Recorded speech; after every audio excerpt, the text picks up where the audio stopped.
Hi stenographers, welcome to Twinarts Steno-Type YouTube channel.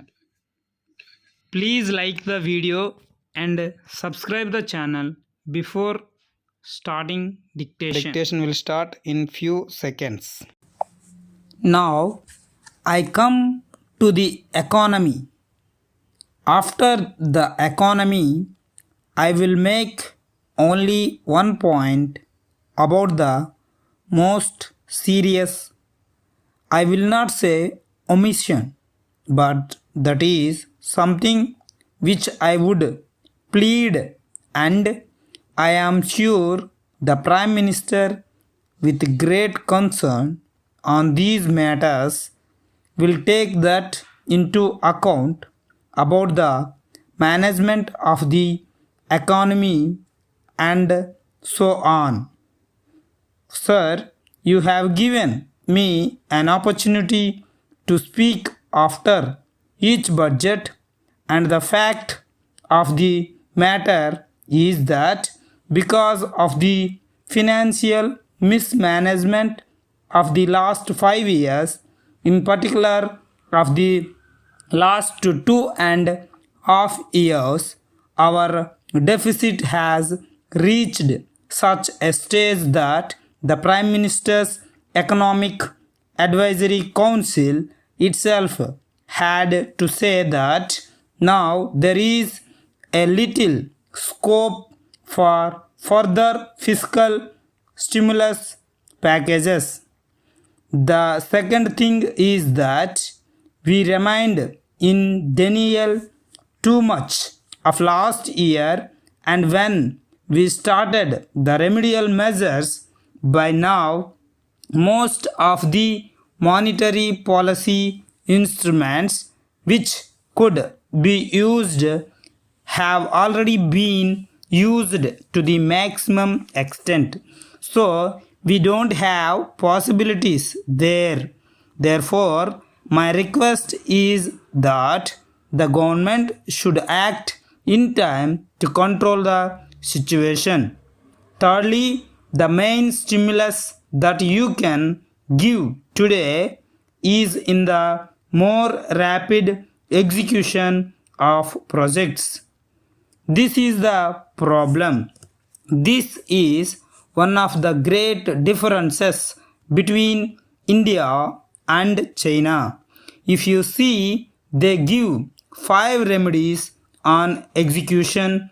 First, a delivery monitoring unit in the Prime Minister's office to monitor flagship programs and iconic projects and report on their status publicly. Actually, I do not know what this new office will do.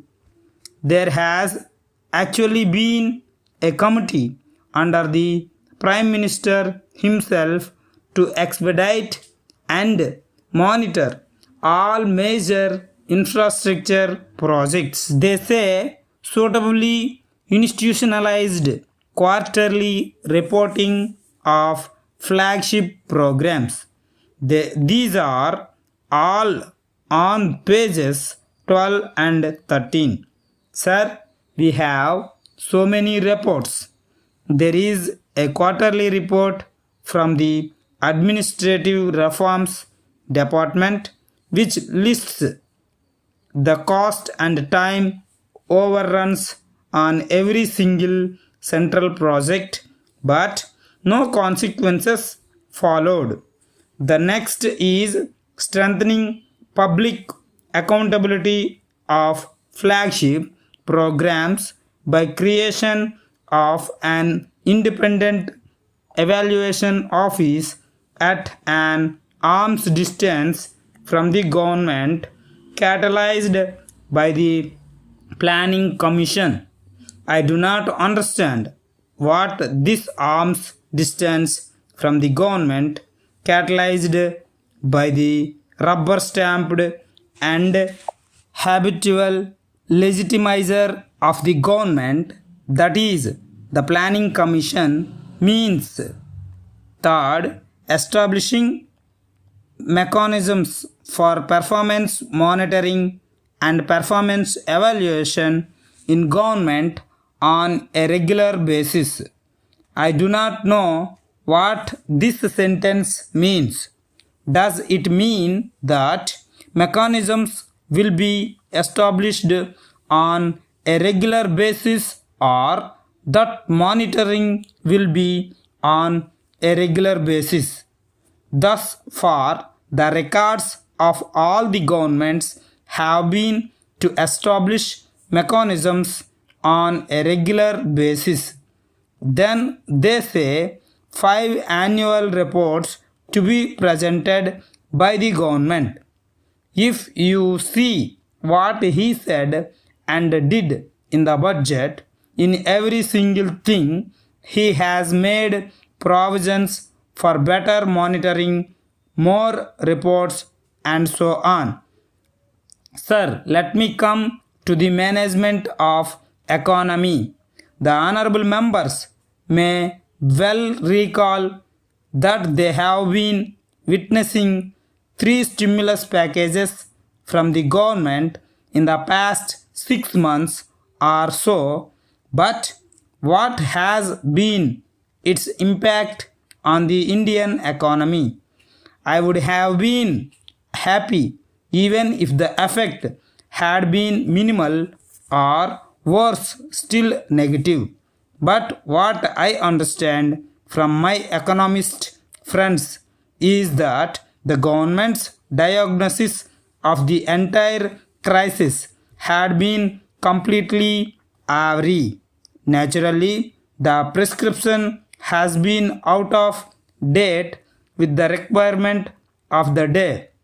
The age-old prescription for any downturn in growth has been to ensure that the government of the day steps in and increases the spending. This has been referred to in the President's address too as proposed counterproductive efforts to deal with the extant situation. I have 2 reservations on this. Firstly, any substantial increase in the expenditure of the government at this point in time is sure to increase the fiscal deficit. Effectively, this borrowing program of the government crowds out the private initiative and hence runs counter to the private initiatives of the citizens of this country and not counterproductive to that of the recession faced by the country. In effect, we would be left with only a growing debt for the next generation, not prosperity for them. Secondly, elementary mathematics teaches us that anything multiplied by 0 is 0. This type of policies are acceptable when the government's expenditure reaches the intended target, not otherwise. When the people in the government confess that not more than 5% of the expenditure reach the people of this country and look around helplessly, I am not sure as to what the government means by such vague intentions, or in the absence of any clear-cut program, is vagueness a deliberate strategy? Sir, on poverty we have been all kinds of varied numbers. The Planning Commission's last estimate on poverty suggested that poverty numbers in India have tended to come down to just 260 million people last year.